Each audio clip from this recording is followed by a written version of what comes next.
I'm super excited to introduce our next guest, who is Dr. Lisa Meeks. She's an expert in disabilities and medical education, known nationally and internationally for her work. As a leader and researcher, she's helping to inform policy and best practice in the area of disability inclusion for medical education, training, and practice. She has many research interests, including improving access to education for learners with disabilities, medical student and resident well-being, disability curriculum in medical education, reducing healthcare disparities in patients with disabilities, and the performance and trajectory of learners and physicians with disabilities. Her work has been published in high-profile journals, including the NEJM, Lancet, JAMA, and Academic Medicine, and featured on NPR, The Washington Post, CNBC, Bloomberg Law, and AAMC News. She is the co-founder and past president of the Coalition for Disability Access in Health Science and Medical Education, co-developer of both the AAMC Disability Webinar Series, and co-editor and author of the seminal text on disability in health sciences, the guide to assisting students with disabilities, equal access in health science and professional education. And she is the lead author of the AAMC Special Report, Accessibility, Inclusion, and Action in Medical Education, Lived Experiences of Learners and Physicians with Disabilities. She is the co-creator of the social media campaign, Docs with Disabilities, and co-host and host of the Docs with Disabilities podcast. And on a personal note, I was introduced to Lisa very early on when I founded SMAC, and I cold called her, and she was so friendly and welcoming and took me in and welcomed me to the coalition. And we've been friends ever since. And she is a great friend and a mentor to me. And with that, Lisa and Kate Panzer. Sorry, I forgot to introduce Kate. Kate is going to be a medical student next year at the University of Michigan. She is Lisa's right-hand person and a budding disability activist herself. So with that, please take it away. Thank you so much, Pete. And I just want to say I've been watching the comments and I'm just overwhelmed with the names that I see and how many people are here and how many people are sharing and identifying as providers with disabilities. It's a wonderful event. And Pete, thank you to you for working so hard to make this accessible and to make it free, which is my favorite thing. And I'm just so excited to be here. So, and on a personal note, yeah, I am so lucky to call you my friend as well. So today we have a few learning objectives, and basically I want you to understand what's going on with the research. This is actually the first time I've talked solely about research, so it'll be an interesting talk for me. But I want to give you a sense of what's going on. I'm also going to introduce you to a lot of names just in case you have an interest in one of the projects or a thread, you see something unique that you like, you can reach out to that individual as well, because we have lots of co-PIs. I want you to be able to walk away from this talk and have something tangible to compare your current practices. So we'll talk a little bit about the AAMC report and the resource that that report is for providers and programs across the country. And then I want you to be able to have a plethora of resources. So while we will not cover the last 9 or so slides, know that they are in there. There's also a Word doc in there that has lots and lots of resources. Many of them are free for you to use with your programs. So Pete had this great idea of having us ask you a few questions as we begin. And so my question starts with, how many students disclose disability to their medical school? And I'll give you just a second to answer some polling. Unfortunately, I won't be able to see how many people, the distribution of how people are responding. All right. So the answer is 4.6% of medical students. I want to be clear, these are allopathic medical students, so MD students, report disabilities. And this is a recent finding that we just published in 2019. What is the disability most often disclosed for medical students? ADHD, anxiety, depression, or dyslexia? And I'll be interested when we're done to go back and see what people actually thought. All right, well, this was sort of a trick question because categorically, psychological disability is the largest disability category. So the largest number of students disclosed in this category. But if you're actually looking at disability diagnosis, it's ADHD. And ADHD was, I believe, 29%. But psychological category overall was about 30.8%, with about 17% of those students reporting anxiety. And the last question, how many medical schools, MD schools, so again, allopathic schools, have a medical school specific disability resource officer or provider? And this is from a study we just concluded with Dr. Christina Peterson. And the answer is 29% of MD schools report employing a disability resource professional specific to the medical school. So about 70% of medical schools do not have someone that is specific to the medical school to assist students with this. So the first thing I want to do is I want to give a huge shout out to those individuals that are disability resource providers, professionals that are in the audience. It is without you, I could not do the work that I do. And these are the people that are in the trenches every day working for change. And I just want to thank you sincerely. So everybody's talking about their progression. Some of you may know I started my work at the Cleveland Clinic in Case Western Reserve University, and then was recruited by Mira Jane to the University of California, San Francisco. And that's where I had the pleasure of meeting people like Nat and people like Clarissa Kripke, who is on the call, and just tons and tons of wonderful people who are very progressive in their views of disability inclusion. And UCSF continues to do amazing things and is an incredible institution for learners with disabilities to train, to be educated and train and work in. But then I got this call from Philip Zazov, and I was, minding my own business, and I get this call saying, "Why don't you come to Michigan and let's build something?" So I did wind up going to Ann Arbor, and you can see with my Go Blue gear, I'm very lucky and happy to be there. But we created a program within the Department of Family Medicine that is called Disability. And it represents several facets of disability-related work. So we have medical education, clinical care, community engagement, and research. And I am going to talk to you today about medical education, and then Kate Panzer, our Disability intern and future Michigan medical student, will talk to you about a couple of the other domains.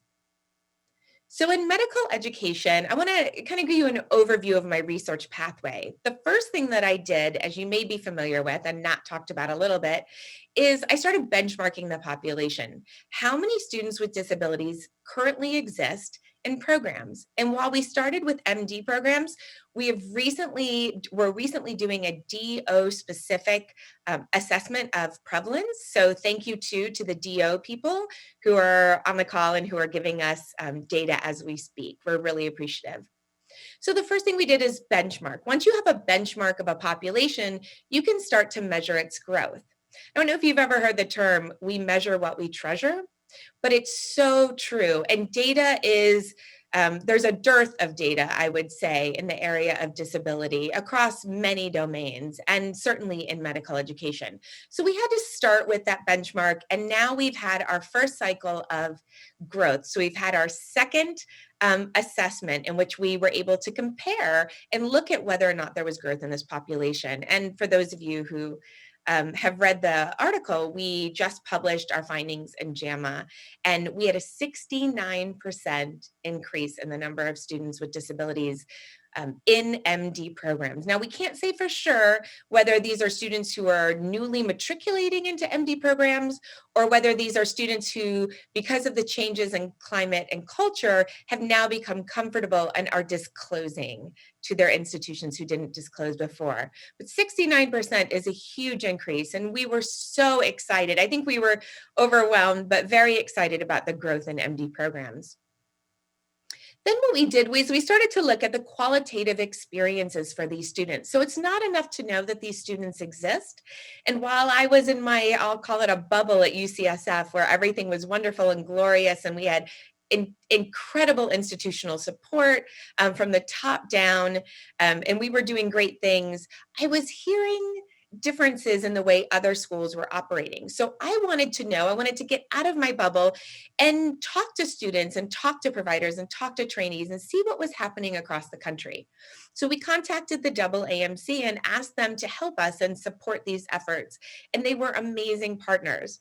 That's the Lived Experience Project and the qualitative experiences of individuals with disabilities across the whole continuum. So we spent about 2 years interviewing students and residents and physicians, and we did a thematic analysis of this data to come up with supports and barriers in medical education. And I'll talk to you a little bit more about that.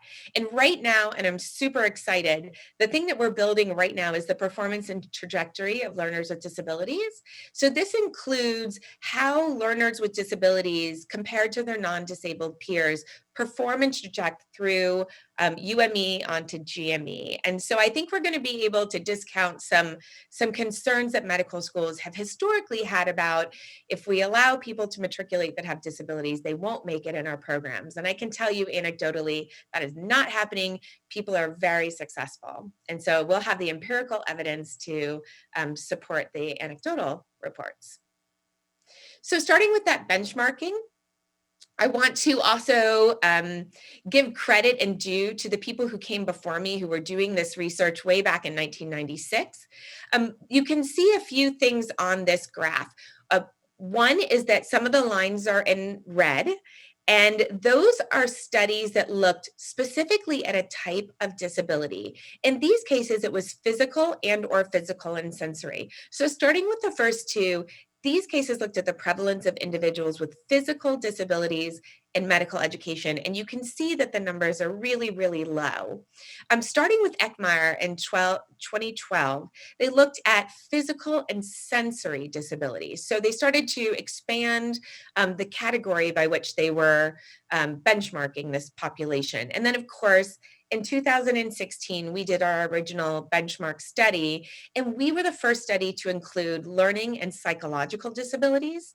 And for those of you who are not aware, psychological disabilities and learning disabilities, or the non-apparent disabilities, are the largest group by far. So you see this spike, but for those of you who know your stats, the spike is not actually a true spike because we expanded on our population. And then in 2019, using the same survey, we found a huge increase in the number of people with disabilities.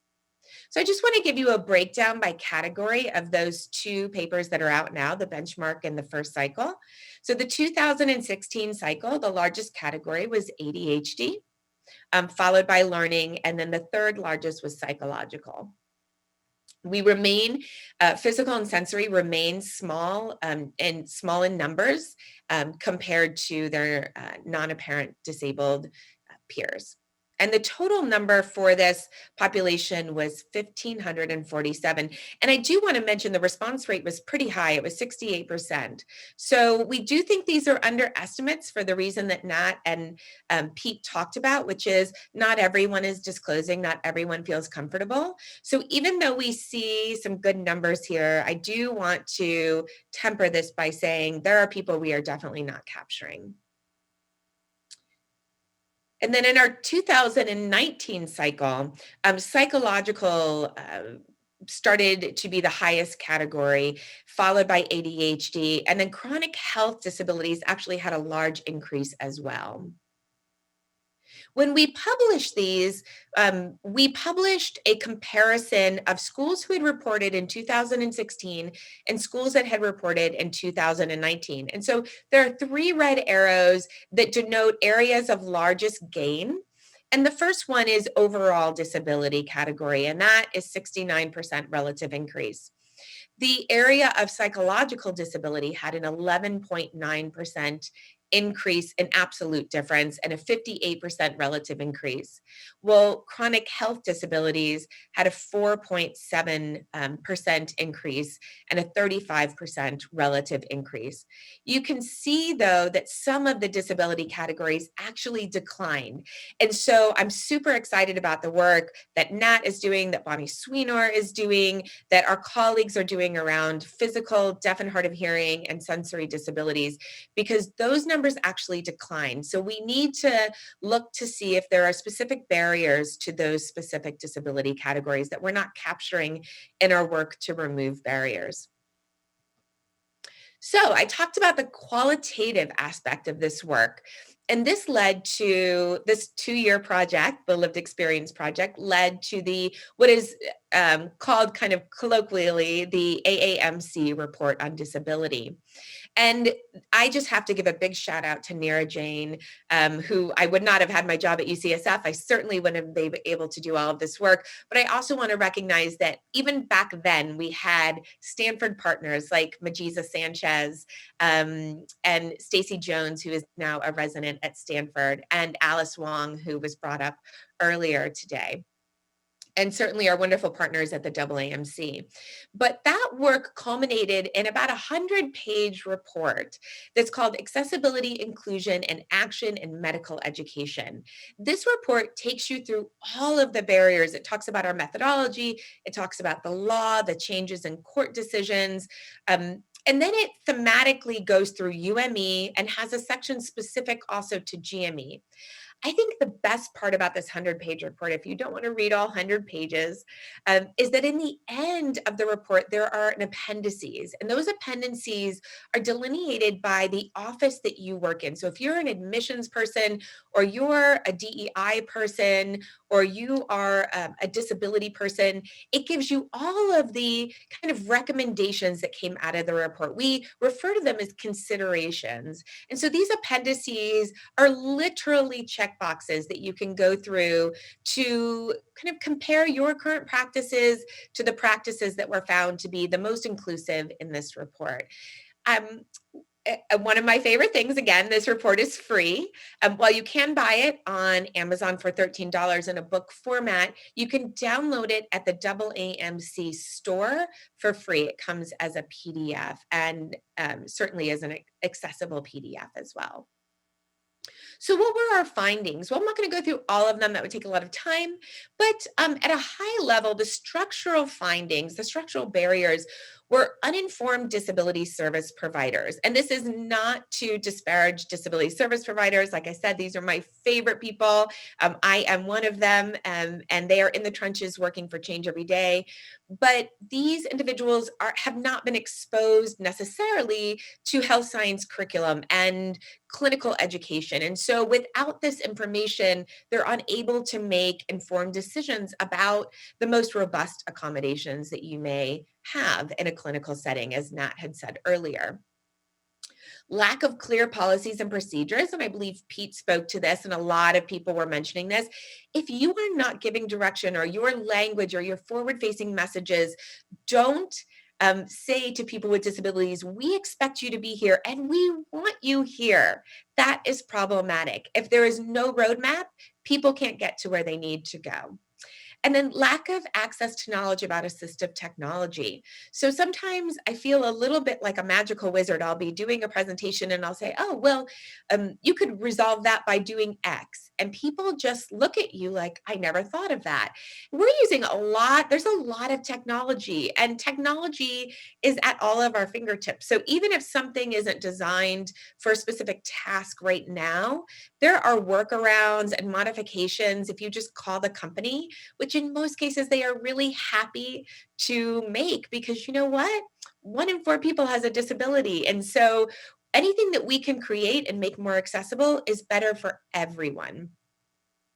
And then I will speak to the technical standards, since Nat and Pete also spoke to those. That there's a lot of technical standards out there that do not reflect current technology, or that are discriminatory in nature. So what Nat actually read when he was going into medical school would have been discriminatory. So if your technical standards say to see or hear, those are discriminatory. We know that individuals with visual disabilities and individuals who are deaf and hard of hearing are more than capable of being healthcare providers. And the courts have supported that repeatedly. So no more saying that this is problematic. So not surprising to anyone, the culture and climate would be stereotypes and stigma, a clinicalized culture. Clinicalized is a word I'm trying to get in the dictionary, but it's when everything becomes clinicalized, even if it isn't. Everything is related to disability, even if it isn't. And then negative peer attitudes. One thing I want to point out kind of across all of these things is that all of these things can be addressed with education and through proximity to a person with a disability, which would reduce the assumptions and that people make, and by virtue of that, potentially reduce some bias. Okay, so what were the supports? Let's get to the good stuff.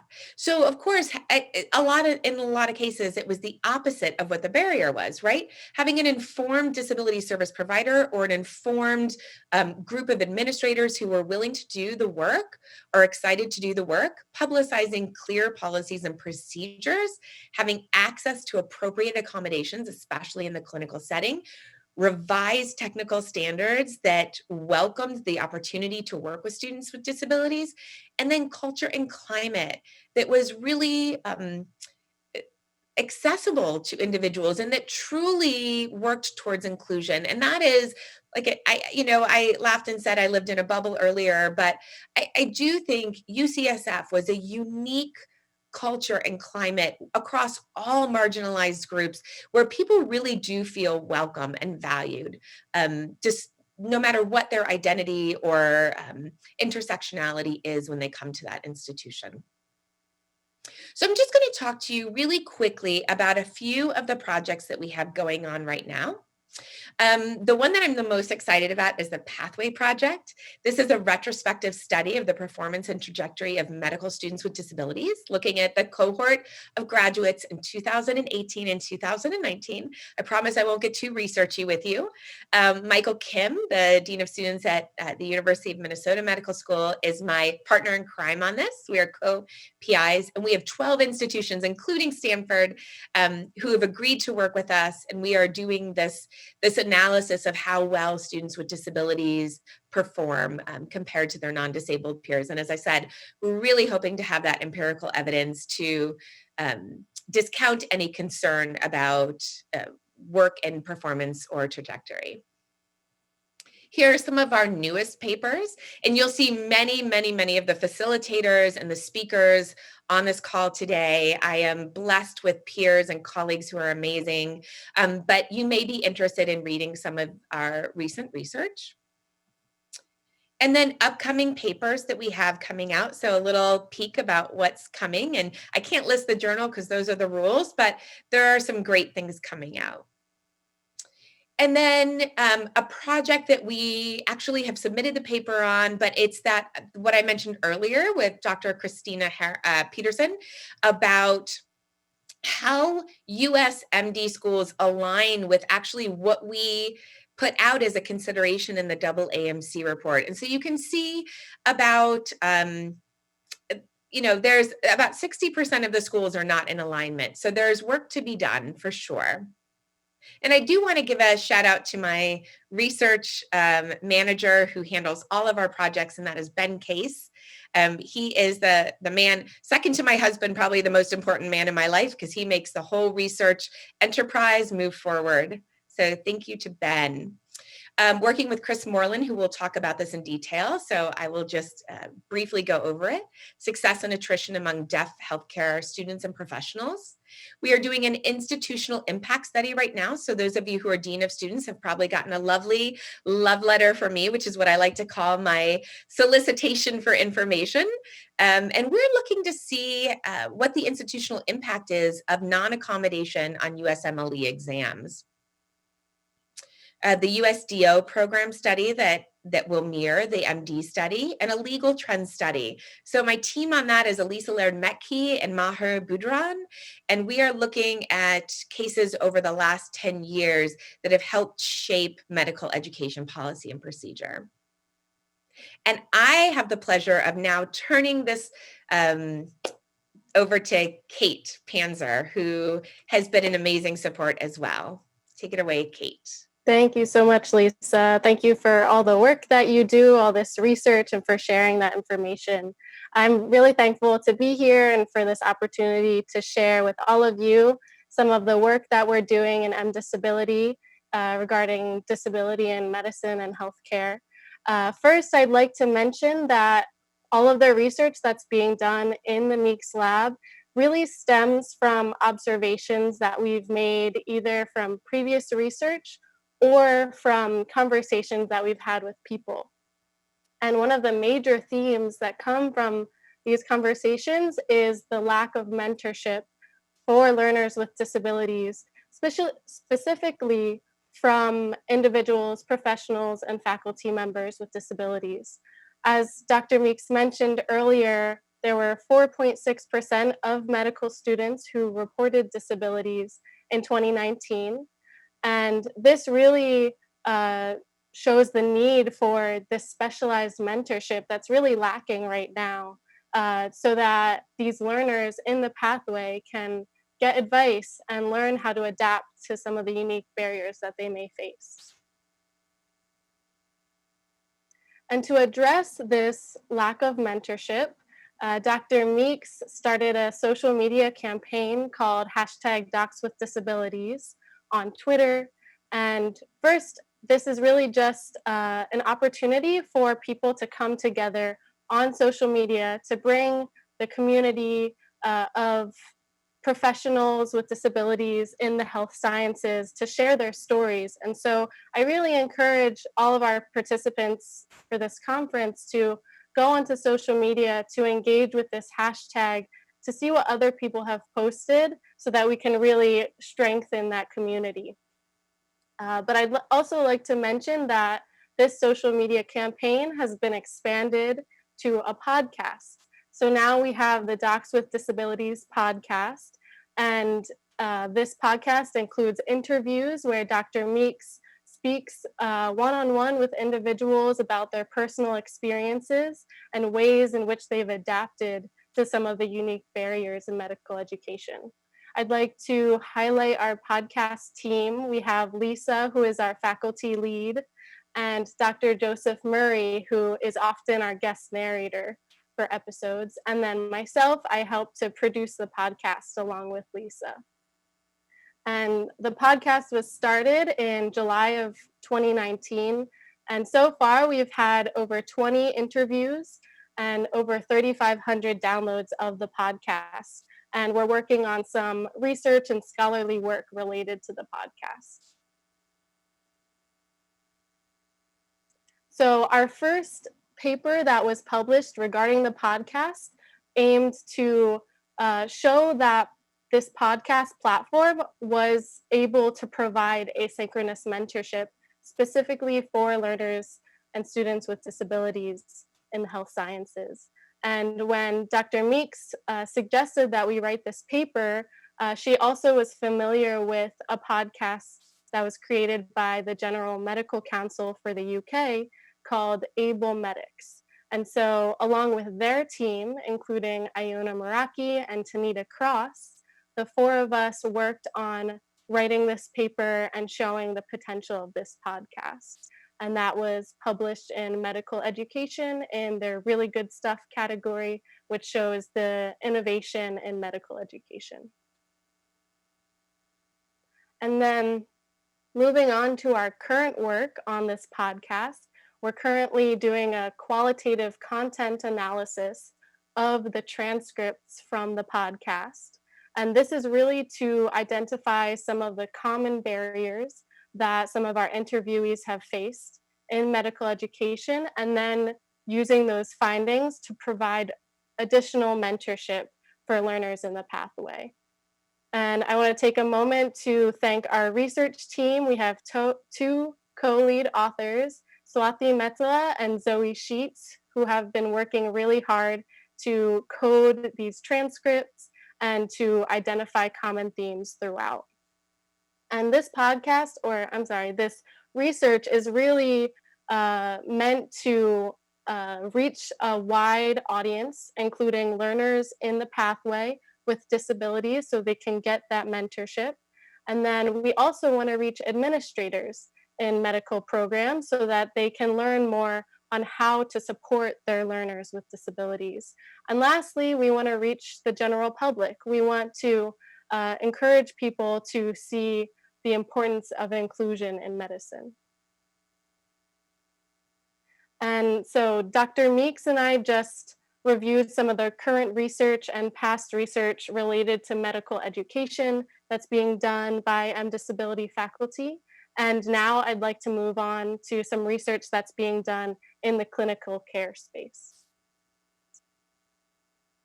So a few of our faculty members at the University of Michigan are really focused on the health disparities for deaf patients. And there was a study showing that there were up to 1 million American Sign Language users in the US.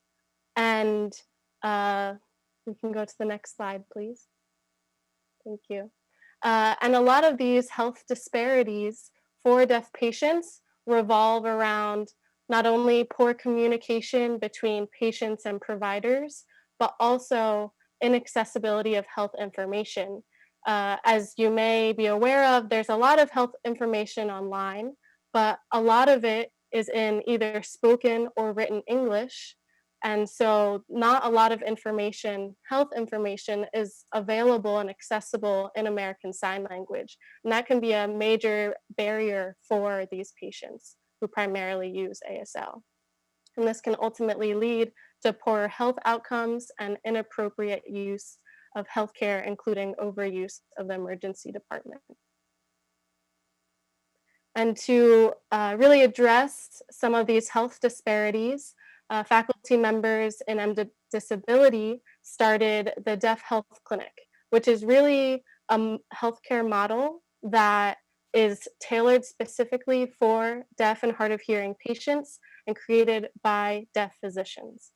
So at the Deaf Health Clinic, we have 3 ASL fluent providers. First, we have Dr. Philip Zazov, who is pictured here on the left. We have Dr. Michael McKee, who is also a major faculty member in Disability. And then we have Leslie Pertz, who is both a social worker and an ASL interpreter. And some of the services that are provided at the Deaf Health Clinic include primary care and mental health, including telemental health, all in American Sign Language or whatever preferred language or communication that is for the patient. And there have been 2 papers published so far regarding this healthcare model. One of these papers that I'd just like to highlight was on the insight that was learned from establishing the Deaf Health Clinic. Here's our research team, myself, along with Jung-Hyun Park from NYU, and then we have Leslie Pertz and Dr. Michael McKee from the Deaf Health Clinic. And really, our aim for this paper was to identify some of the management challenges that people faced when they were establishing this Deaf Health Clinic, and then to recommend some strategies for others who are interested in establishing a similar healthcare model. And we suggested a few recommendations in this paper, but one that I'd like to highlight in this talk specifically is to support our deaf students in medical education in the health sciences, because they really do have a unique perspective and can uniquely care for this population. And now I'd like to talk about our final domain of Disability, which includes community engagement. And our focus in Disability is really on the health disparities for people with physical disabilities. As many of you may know, there are 1 in 5 people who have a disability, so about 20%. And unfortunately, there is still a huge lack of accessible activities for physical fitness for people with disabilities, and this can ultimately lead to poor health outcomes. So one thing that's being done at the University of Michigan is the establishment of the adaptive sports program. And this is being done by Dr. Alua Faranmi Okunlami, who's pictured here, playing wheelchair basketball. And this program is really to encourage the community members and the University of Michigan community to come together and to create accessible physical fitness. So we have 2 sports that are currently being provided through this program, including wheelchair basketball and wheelchair tennis. And those sports meet on a weekly basis. And engagement is included, as I mentioned, throughout the institution, but also in the community. So we have students at U of M who are participating and running these programs. And then we have community members who come and participate and fully engage in the program. And lastly, we include medical professionals to act as coaching roles or facilitators for this program. And right now, there is some scholarly work that's being done to improve the programming. If we can go to the next slide, I'll talk a little bit more about that. Thank you. So the current study we're working on is to identify some of the perceptions that adaptive athletes have on people without disabilities participating in adaptive sports. And our research team includes Johan Latore. He is a resident in physical medicine and rehabilitation at the University of Michigan. And then myself and Alex Sala, we are the 2 research assistants.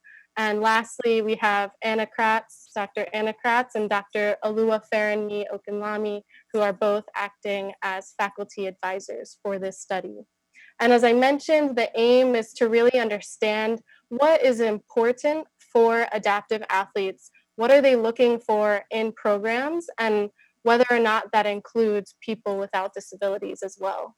And we hope to improve our programming so that it includes the needs of all of our participants.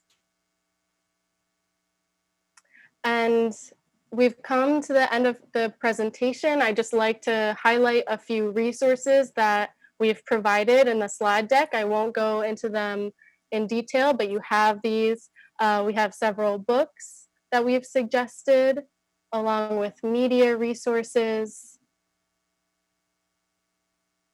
some faculty trainings, professional development. And then we have provided some resources from Disability that you can look further into. And then lastly, some sources from our presentation. And thank you so much for all of your attention and engagement, and we'd love to answer any questions that you have. Thank you, Lisa and Kate. That was a very interesting talk. I have a lot of questions. We start with one thing that you gave me permission to say. Yes, of course. Okay. So I want to thank Kate so much for all the work that she's done on the Docs with Disabilities podcast. We have our podcast already scheduled for the fall, and we're excited to bring you so many stories from so many physicians. This is a major resource for disseminating information, helping provide asynchronous mentoring, and getting the word out about docs with disabilities. And when I say the word docs, I mean docs, healthcare providers, so PT, OT, nursing, et cetera, But we weren't planning to announce this today, but Pete has done such a good job moderating that we want to let you know that we actually, once again, are going back to a Stanford collaboration, and Pete will be joining the podcast. And it will be a co-branded podcast from starting in 2021 of Stanford and Michigan, and Pete will be the co-host. And so if you can imagine— Stanford first, Stanford number 1, Michigan number 2. Did we agree on that? We'll drink over it. We'll drink over it. We'll talk about it over drinks. We may become the new Huda and Kathy Lee. The morning show. Morning show. We'll have like 20 people tuning in across the country. Are you done? I am done. Okay, excellent. Thank you. So I love how your M disability program is multi-pronged.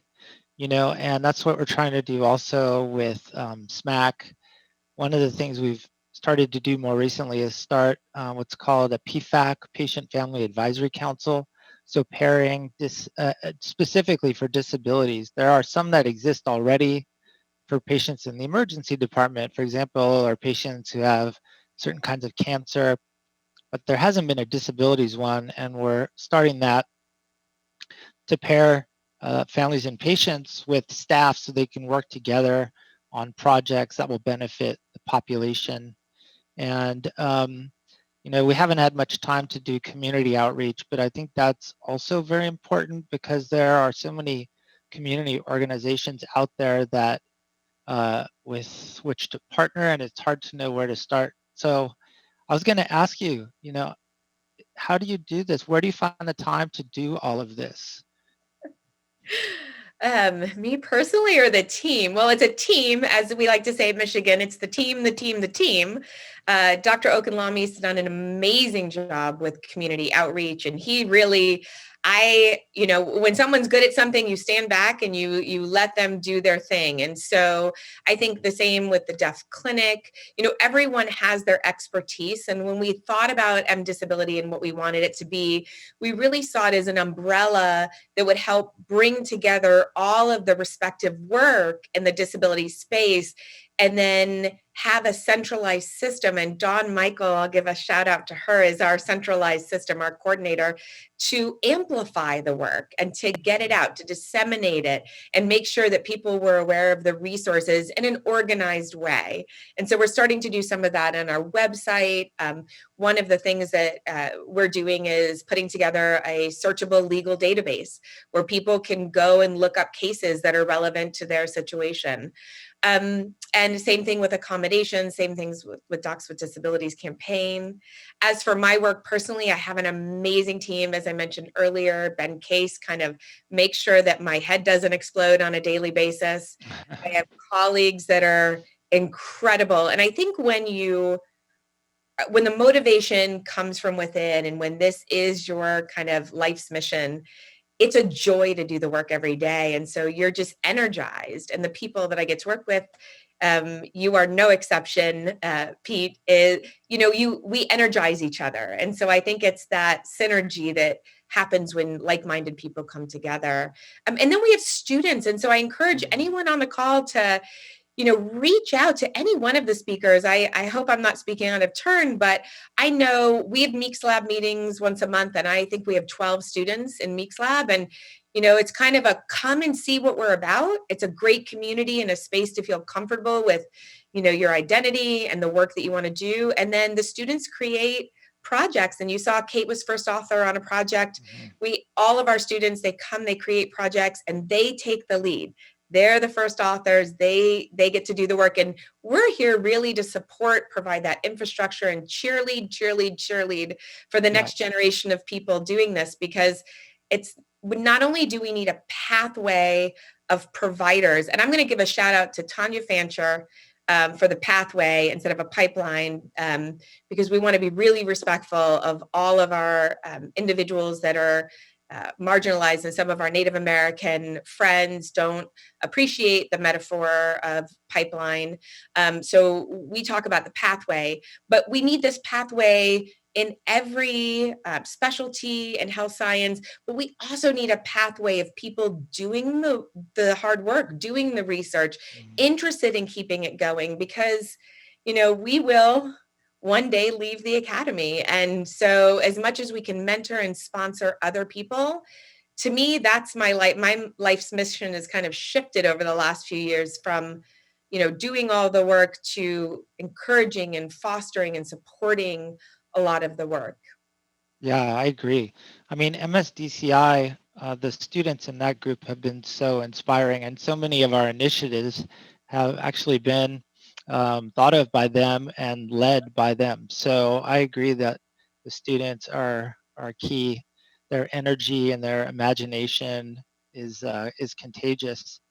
I have a question about that. So you encourage people to reach out to anybody, right? Now I want to know how you respond to people who reach out to you. So I get emails once in a while from students, from other doctors. They're describing episodes of mistreatment or confusion. They don't know where to go. But, you know, I'm not a disability lawyer. State laws differ. Um, I don't, yeah, I try to get back to everybody who reaches out to me, but I have a full-time job called being a radiologist. So how do you respond to all these people seeking your help? That's a great question. It's a question I've gotten from a lot of peers. I probably get 10 emails a week from students.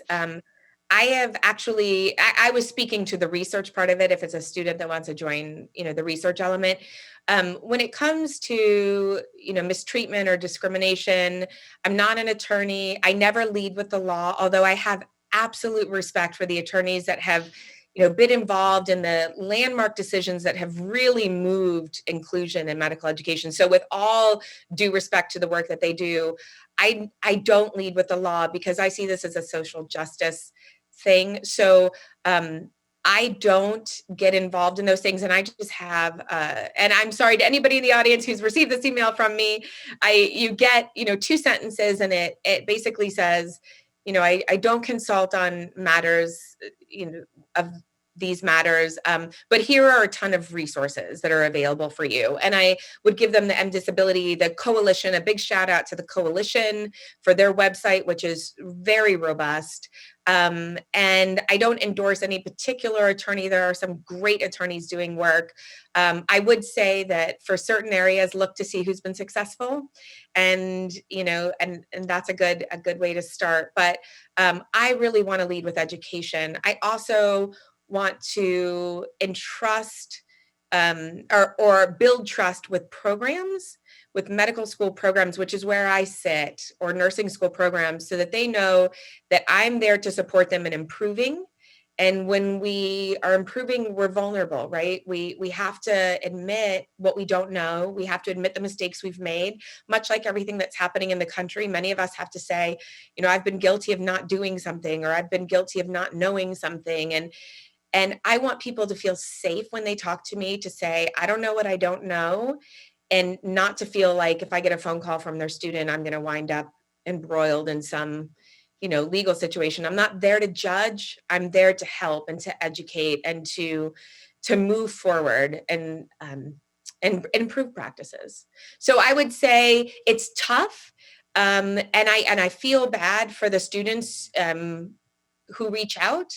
And I would say, you can find people who are, the student networks are a great place to start. And I wish I could highlight by memory those student networks, but I know that there's one at Stanford, there's one nationally, there's one internationally. I want to encourage students to get engaged and involved in those. And yeah. I do get involved. I mean, the Stanford students, when they reach out to me, I make time. I meet with them in my office. I tell them, the first thing I tell them is like, now that you're in my office, I consider myself your mentor, and I will talk with you. I will strategize with you, and you can always come to me with problems. And I really try to help strategize. We talk a lot about win-wins when talking strategy with students. I've been, and this isn't specific to Stanford, but just like in general, talking to people, I think that the experience that students have is highly variable. Students with invisible disabilities especially have a very hard time. And I'm talking about like frank mistreatment or hazing. Students who, because of their chronic illness, can only work 8 hours a day, and on that 8th hour they just hit the wall and they can't go. And then they're like leaving clinic, and their colleagues are saying, oh, have a nice time, we'll be here holding down the fort, comments like that. And it's just so disheartening when you hear things like that. And so um, I think that part of what we need to do is like strategize, educate, and make time to really mentor people. I also want to give a shout out. We've been saying shout out a lot today about your AAMC report. So, I give these talks at faculty meetings about disability as diversity and introducing people who don't think about these topics to what we're talking about today. And at the end, I put a screenshot of the AAMC report on the screen, and I say, don't panic. Okay, there is a roadmap right here. Literally, that appendix goes step by step and tells you what you need to do to make your institution more accessible. And I mean, this is so helpful to me, especially starting out when I had no idea what I was doing and didn't even know what I was supposed to be advocating for, to like just read those, the appendices, and be able to like strategize and target exactly what we needed to do to make Stanford more accessible. I do. I will say I'll put in a plug too for the resources. Most of them are free and of course accessible. The AAMC were amazing partners, and they continue to be amazing partners with myself and Chris Moreland and just the team. And but they did a series of 10 webinars. They're free. They're fully captioned, accessible. You can get the Word document and the accessible PDF, and they are on specific domains of disability inclusion. And so one of them, I believe, is on admissions. That all of those resources, I encourage people to look at the resources on the back of the PowerPoint. And I will say that our new book it came out yesterday. Many of the speakers and the facilitators that are here today are authors. Some very, very big names on those chapters. I am humbled to be part of this book, and it is Michigan heavy. Sorry, but it's a great resource. We don't make any money on it. Actually, the funds that come off of it, that the very few funds that are made as part of selling a book will go to M Disability to support creating more and more free initiatives. So we kind of build this, how to do these resources for students. But this book starts, the difference with this book that there's no other book out there like it, and it's called Disability as Diversity. And it starts with the why is this important? Why is this important? It has a whole chapter on intersectionality, a whole chapter on framework, and then it goes into, the amount of information in the clinical accommodations chapter alone that was led by Chris Moreland is incredible. How, as a wheelchair user, do you sterilize yourself before going into surgery? And it's just a really great resource, hot off the presses. So that is one of the resources that has a cost associated, but the majority of the resources that we have created are absolutely free. And that's another way that to assuage that guilt, I guess, of not being able to respond to every email, because it does get, it is hard, and you don't want to be embroiled in legal conflict. So creating positive educational resources that everyone can access. I think that's my goal, is really through education. And knowledge is power. I mean, in order Knowledge. to do this advocacy work, you have to educate yourself. You have to understand the law. You have to understand nuance about these things. There's just no getting around it. And I've used your free resources extensively, trying to learn more about this, and they've been key. I wanted to ask you one quick question. We're at our 11:15 point, and just quickly, have you interviewed anybody who's not a doctor with a disability, such as like a nurse or other healthcare provider? And if you have not, will you? I have, and we have people coming up. We have interviewed an audiologist. We've interviewed a dentist. I've interviewed a nurse. I have interviewed an occupational therapist. And so we have plenty more coming. These take a little while to produce. So sometimes there's a backlog. Sometimes something gets pushed up because it is mission critical and there's something happening that needs to be discussed.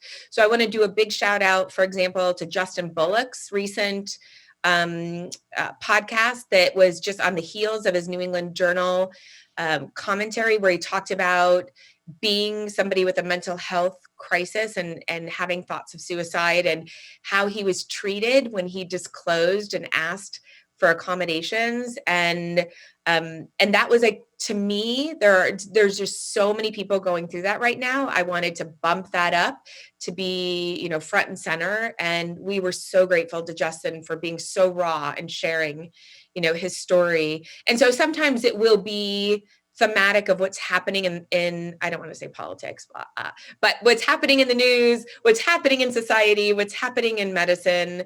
But yes. And if you are a person with a disability that is in a different profession other than medicine, email me. I want to interview you. Yeah, and SMAC, you know, we started with the School of Medicine, but then we were made the employee resource group for the hospital too, which is a separate business entity. And it's been slow going recruiting, you know, nurses and other hospital employees, but we need those voices in our group because we only have one tiny piece of the picture as medical doctors, and the team, like you said, is the most important thing. So with that, we will close.